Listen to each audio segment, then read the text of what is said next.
जबलपुर में भारतीय जनता पार्टी प्रदेश कार्यकारिणी की बैठक उद्घाटन सत्र में भारतीय जनता पार्टी के प्रदेश अध्यक्ष वीडी शर्मा शामिल हुए। वहीं इस मौके पर पूरे प्रदेश में चलाए जा रहे टीकाकरण अभियान, जिस तरह से रिकॉर्ड तोड़ टीकाकरण हुआ है, उस पर मुख्यमंत्री शिवराज सिंह चौहान की जमकर तारीफ की। Slug VD Sharma, Jabalpur VO. वहीं प्रदेशाध्यक्ष वीडी शर्मा ने कांग्रेस पर भी जमकर निशाना साधा। वीडी शर्मा ने कहा कि कांग्रेस पार्टी द्वारा पिछड़ा वर्ग के व्यक्तियों के साथ धोखाधड़ी की गई है, जिसके कारण उनकी सरकार गिरी। वहीं 15 महीने की सरकार छल कपट और धोखे से बनी थी, जिसके कारण कांग्रेस पार्टी का पतन प्रदेश में हुआ है।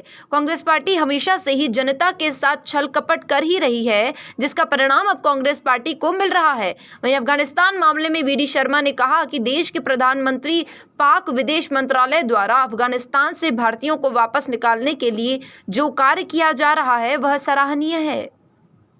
Bite VD Sharma, Bharatiya Janata party प्रदेशाध्यक्ष। आज मैं भी 2 दिन से अपने संसदीय क्षेत्र के दौरे पर था।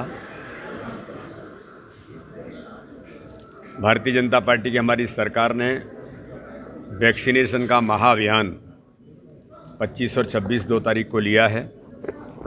कल मैं भी अपने संसदीय क्षेत्र में कई वैक्सीनेशन के सेंटर पर गया, लेकिन मैं मध्य प्रदेश के हमारे मुख्यमंत्री माननीय शिवराज सिंह चौहान को, हमारे पूरे प्रशासन तंत्र को और भारतीय जनता पार्टी के कार्यकर्ताओं ने जो अथक मेहनत की है, उसका परिणाम यह है कि कल ऐतिहासिक वैक्सीनेशन पूरे मध्य प्रदेश के अंदर हुआ और इतिहास मध्य प्रदेश के अंदर बनाया। भारतीय जनता पार्टी के कार्यकर्ताओं ने उसमें बड़ी महत्वपूर्ण और अहम भूमिका निभाई है। इसलिए मैं माननीय मुख्यमंत्री जी को और भारतीय जनता पार्टी के सभी कार्यकर्ताओं को इस बात के लिए बधाई देता हूं कि कोरोना के इस महामारी के संकट में वैक्सीनेशन ही बचाव का सबसे बड़ा माध्यम है, जिसको हम लगातार तेज़ गति से पहला डोज और दूसरे डोज का भी आह्वान कार्यकर्ताओं ने किया है। इस पर हम गति से आगे बढ़ रहे हैं। आज जबलपुर की ज़िले की हमारी कार्य समिति है। मैं कार्य समिति में विशेष तौर पर आज सम्मिलित होने के लिए आया हूं। तो कार्य समिति में अपने जबलपुर ज़िले के कार्यकर्ताओं के साथ आज मैं उद्घाटन सत्र में रहूंगा और उसके बाद फिर बाकी काम में हम लगेंगे। भाई साहब, बात करें मध्य प्रदेश की, तो मध्य प्रदेश में लगातार जो अभी कार्यकारिणी की घोषणा हुई है उसमें सवाल उठ रहे हैं। कार्यकारिणियों में तो सवाल उठने का कोई प्रश्न नहीं उठता है। अरे आप लोगों को लगता होगा, भारतीय जनता पार्टी में तो ऐसा कहीं नहीं है।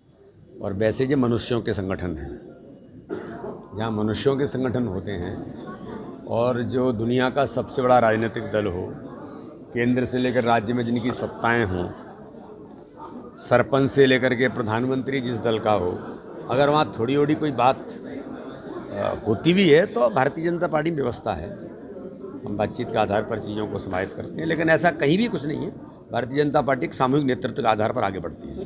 भाई साहब, फिर वही सवाल उठ रहा है कि पेट्रोल डीजल मध्य प्रदेश में सबसे ज़्यादा महंगा है। इसे नियंत्रण में लाने के लिए क्या नियंत्रण में लाने के लिए हम सब लोग जानते हैं, ये कोई अपने यहाँ की पॉलिसी के कारण से नहीं हो रहा। अंतर्राष्ट्रीय कीमतें, अंतर्राष्ट्रीय स्तर पर बदलाव आते हैं, उसका इफ़ेक्ट हर राज्य में होता है, देश के अंदर होता है। लेकिन माननीय प्रधानमंत्री जी ने, आपने देखा होगा, इथेनॉल का अल्टरनेट देने का, वो तो हर चीज़ का अल्टरनेट देते हैं। वैक्सीनेशन में देश के इतिहास में पहली बार स्वदेशी हमारे लोगों के द्वारा निर्मित वैक्सीन का उपयोग हम एक नहीं 3-3, 4-4, 5-5 वैक्सीन लगातार वैज्ञानिक इस दिशा में काम कर रहे हैं और अपना ही वैक्सीनेशन हम उपयोग कर रहे हैं और दूसरे देशों को भी हमने दिया है। ये भारत के प्रधानमंत्री का विजन ही नहीं, उनका एक जो दृढ़ता है उसके आधार पर हम आगे बढ़ते हैं। पेट्रोल डीजल के दामों को लेकर उन्होंने कहा कभी देश के अंदर प्लान ही नहीं हुआ। इतने दिनों तक लोगों ने राज किया, जो आरोप लगाते हैं, जो प्रदर्शन करने का प्रयास करते हैं, उन्होंने कभी जीवन में ये प्रयास नहीं किया कि इसका अल्टरनेट क्या हो सकता है। माननीय प्रधानमंत्री ने इथेनॉल को लेकर बड़े पैमाने पर योजना देश के अंदर बनाई है, जिससे पेट्रोल का अल्टरनेट कैसे दिया जा सकता है, ये प्रयास है। तो इसलिए बिल्कुल अंतर्राष्ट्रीय स्तर के कारण से ही होता है। ये अंतर्राष्ट्रीय स्तर की कीमतें फ्लक्चुएट होती हैं, उसके कारण से ही पेट्रोल डीजल पर इफेक्ट पड़ता है। आरक्षण को लेकर क्या कहना चाहेंगे? एक बार फिर जो है विरोधाभास है। कौन सा आरक्षण? 27% आरक्षण, 27% ओबीसी आरक्षण को लेकर के भारतीय जनता पार्टी के नेतृत्व ने, हमारे मुख्यमंत्री जी ने बहुत स्पष्ट कहा है कि कांग्रेस और कमलनाथ की सरकार ने भ्रम फैलाया था, केवल वोट बैंक मान करके ओबीसी वर्ग को गुमराह किया था। बहुत ताकत के साथ कह रहा हूँ मैं। और पूछना चाहिए, आप लोगों ने भी कभी पूछना चाहिए, यहाँ के जो कांग्रेस के नेता होंगे उनसे जरा पूछिए, जबलपुर के अंदर एडवोकेट जनरल थे कांग्रेस के श्रीमान जी, वो क्यों खड़े नहीं हुए थे जब सुनवाई हो रही थी? कमलनाथ जवाब दें, दिग्विजय सिंह जवाब दें और एडवोकेट जनरल जवाब दें कि हियरिंग के अंदर वो क्यों खड़े नहीं हुए थे। उनकी स्ट्रेटेजी थी कि कहीं ओबीसी आरक्षण हो नहीं जाए, इसलिए वो खड़े नहीं हुए थे।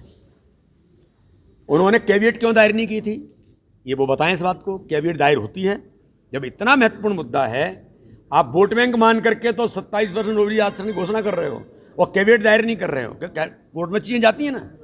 आपने ओबीसी वर्ग के साथ धोखा किया, छल किया, जो आपकी राजनीति का प्रमुख हिस्सा है, जिस पर आप गलती से सत्ता में आ गए थे। छल कपट धोखा, किसानों से धोखा करके आप आ गए थे, उन्हीं किसानों ने आपको ठिकाने लगा करके बता दिया।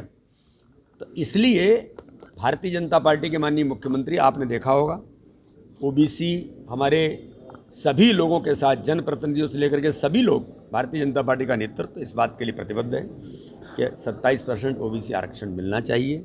और मिलकर के कल ही माननीय मुख्यमंत्री जी दिल्ली के अंदर सीनियर एडवोकेट से मिलकर के उन्होंने पैरवी करने के लिए भी तय किया है।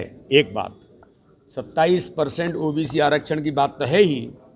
ओबीसी कमीशन कांग्रेस ने बहुत बरसों पहले ओबीसी कमीशन बनाया था, संवैधानिक दर्जा कभी नहीं दिया था, क्योंकि संवैधानिक दर्जा मिलेगा तो उनका अधिकार मिल जाएगा।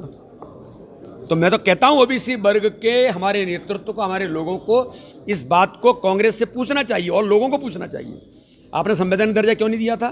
संवैधानिक दर्जा भारत के प्रधानमंत्री नरेंद्र मोदी ने दिया, क्योंकि हम केवल वोट पाने के लिए नहीं करते, हम सबका साथ, सबका विकास, सबके विश्वास जीतने के नारे पर काम करते हैं। इसलिए 27% ओबीसी के साथ माननीय प्रधानमंत्री ने नीट में 27% आरक्षण अगर ओबीसी के लिए किया है, तो माननीय प्रधानमंत्री ने सवर्ण वर्ग के उन गरीब लोगों के लिए, जो गरीब है लेकिन सवर्ण है, उन्होंने कोई सवर्ण बन करके वो थोड़ी किया है, उन गरीबों की चिंता भी माननीय प्रधानमंत्री ने कहा 10% नीट के अंदर उनको भी आरक्षण दिया है। तो ये भारत के प्रधानमंत्री, भारतीय जनता पार्टी की सरकारें सबके साथ और सबके विकास के मुद्दे पर आगे बढ़ती हैं और केवल कहती नहीं है, करती हैं।